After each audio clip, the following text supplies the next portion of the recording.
Hello! Kumusta? Kumusta mga kasari-sarites ko dyan? Ito na naman ang atitintin ninyo. Siyempre, magmamarites na naman ako sa inyo. Pero mag-real talk tayo. Kahit gabing-gabi na si Titintin, nagbablog pa rin. Wala na kasing customer. So, habang nag-aantay ako, makikipagkwentuhan ako sa inyo mga kasari. So, bakit ba ang negosyo minsan na itinatayo, hindi pa umabot ng 1 taon, yung iba nagsasara na? O bakit nga ba meron talagang nagsasara na negosyo? Baka naman ito ginagawa mo sa iyong negosyo, isa sa 3 ginagawa mo ito sa iyong negosyo mga kasari. So ito ay sana makatulong sa mga baguhan pa lang na nagnenegosyo ng sari-sari store o kahit anong negosyo, o kaya naman sa mga magtatayo pa lang. Sisi, wag mong gagawin ito. Kung ayaw mong hindi pa nagbo-boom ang negosyo mo, magsasara ka na. So number 1 sa listahan ni Titintin, bakit ba nagsasara minsan ng isang negosyo? Baka mali yung lokasyon mo, sisi. Baka ibang produkto yung itinitinda mo dyan, hindi naman angkop doon sa lugar. Sinong bibili sa'yo? Pero syempre, merong magsa-sidekick na magsasalita dyan. Atitin, sari-sari store yung ititinda ko. Doon na lang din ako mismo nagtitinda sa aking bahay. Maganda yun, sisi. Lalo na kung sarili mo yan, hindi ka nangungupahan kasi wala kang iisiping bayaran kada buwan-buwan. Maganda yan, mga kasari. Kasi nga, syempre, marami ka nang kakilala, marami ka nang magiging customer, diba? Hindi ka mahihirapan na ibenta ang iyong paninda. Kasi kilala mo na yung mga tao dyan sa inyo, gamay na gamay mo na. Alam mo rin kung ano yung item na ibebenta mo sa kanila at sa tingin mo ay magiging boom na boom. Diba mga kasari? So, syempre, wala ka doon sa ano na yon, sa ganong senaryo na magsasara ka dahil mali yung location mo. Pero baka naman nandito ka sa pang number 2. So, ano ba yung number 2 natin? Baka sa dami ng kakilala mo, sa dami ng kaibigan mo, marami ring mangutang sa'yo na hindi magbabayad. Relate ba dyan yung mga may tindahan? Marami kang kaibigan, marami kang kakilala dyan sa lugar ninyo, dyan ka nagtayo ng sari-sari store. Pero pagkatayo mo pa lang, ilang linggo ka pa lang na nagtitinda, marami nang nalapit kasi mangungutang. Atitin, hindi mahindian. Totoo naman, hindi mahihindian. At wala rin namang masama na mangutang.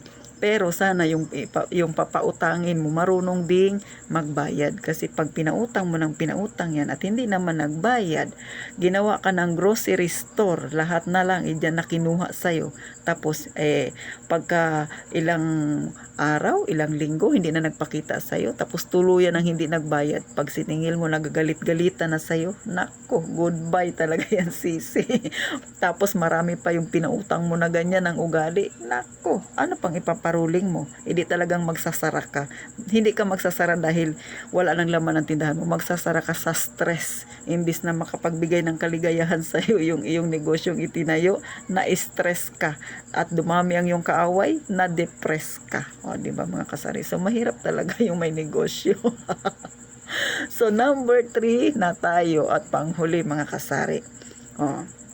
Baka naman ikaw mismo ang may kumbaga ambag bakit magsasara ang iyong negosyo. Bakit? Na mismanage mo yung paghawak ng pera ng iyong tindahan. Kadalasan yan, ipinaghahalo yung pera ng negosyo at saka yung personal niyang pera.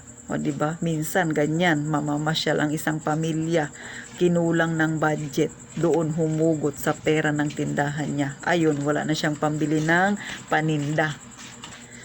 So, hindi naman masama na humiram ka minsan ng pera doon sa tindahan mo. As long as papalitan mo. As long as hindi mo kakalimutang may utang ka doon at babayaran mo yun. Ang problema, pag nakakuha ka na ng pera doon sa tindahan mo, minsan napalimot-limot ka na. Bakit? Kasi kinulang na yung budget mo. Ano pang ipambabayad mo doon sa yung tindahan? So, ganyan kadalasan na nangyayari. So, may kakilala akong ganyan. Nag-umpisa siyang magtayo ng sari-sari store. 1 taon maganda na yung sari-sari store niya. Marami na siyang suki. Pero dahil yung mga anak niya dukot ng dukot, tapos siya mismo, meron din siyang bisyo. Ayun, naubos ang laman ng tindahan, nagsara na lang mga kasari. So, sa mga baguhan pa lang na may tindahan dyan, sana wag yan mangyari sa inyo. Ako, muntik rin sa akin nangyari. Siguro mga kasari, halos lahat naman ng nagtitindahan talagang dumadaan sa ganyan. May mga time talaga na minsan nami-mismanage natin yung paghawak ng pera. Pero pagka nakita mong ganyan, abay gumising ka. Ako nga gumising ako nung nilibot ko yung aking mga mata, pagtingin ko nasa 50% na lang yung natitirang produkto ng aking tindahan. Ay gumising ako mga kasari, dahil kung hindi ako gumising, wala kayong atitinti na makikitang nagbablog ngayon kasi wala na akong tindahan. So, kaya na-share ko to sa inyo mga kasari kasi kahit ako pinagdaanan ko yung ganong senaryo. Kumbaga yung location ko okay naman, so check ako doon. Pero dumaan din ako sa pang number 2, so may nangutang sa akin na hindi nagbayad mga kasari. At syempre, pang number 3 yan ang higit na napagdaanan ko, kaya muntik rin akong magsara.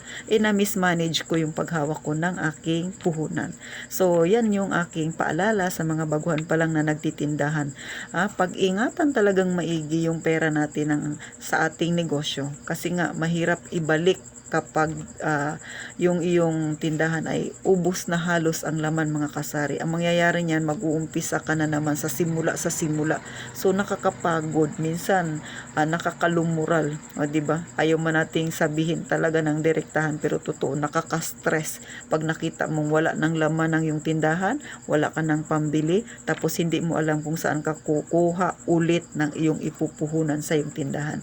Kaya yang tatlo na yan ay iwasan. Pero syempre yung number 1, wala namang problema doon. Kung diyan ka mismo sa bahay mo nagtitindahan, gaya nga sa akin, di ba? Ito yung tindahan ko, ito na rin yung bahay ko. Pero yung dalawa na yan ay hindi mo maiiwasan. Yung pagpapautang at saka ma-mismanage yung paghawak sa pera. So, nasa sa inyo na yan mga kasari. Ako kasi, si Ate Tintin kasi, ibinabahagi ko lang sa inyo yung napagdaanan ko kung bakit muntik rin magsara ang aking tindahan. So, iyan yung sa tingin ko ay mga kadahilanan bakit nagsasara minsan yung isang tindahan. So, paano hanggang dito na lang mga kasari? Sana may natutunan kayo. Ikaw sisi na nanonood sa akin, ikaw brother, pindutin mo na yung subscribe button na yan. Huwag ka nang magdalawang isip. At para sa susunod na video ni Ate Tintin na i-upload, syempre, ma-notify ka mga kasari. So, thank you po sa inyong panonood. Gaya ng palagi kong sinasabi, lalo na yung mga may tindahan dyan, mag-iingat sa mga palautang na hindi marunong magbayad. At syempre pa, mag-iingat tayong lahat palagi, mga kasari.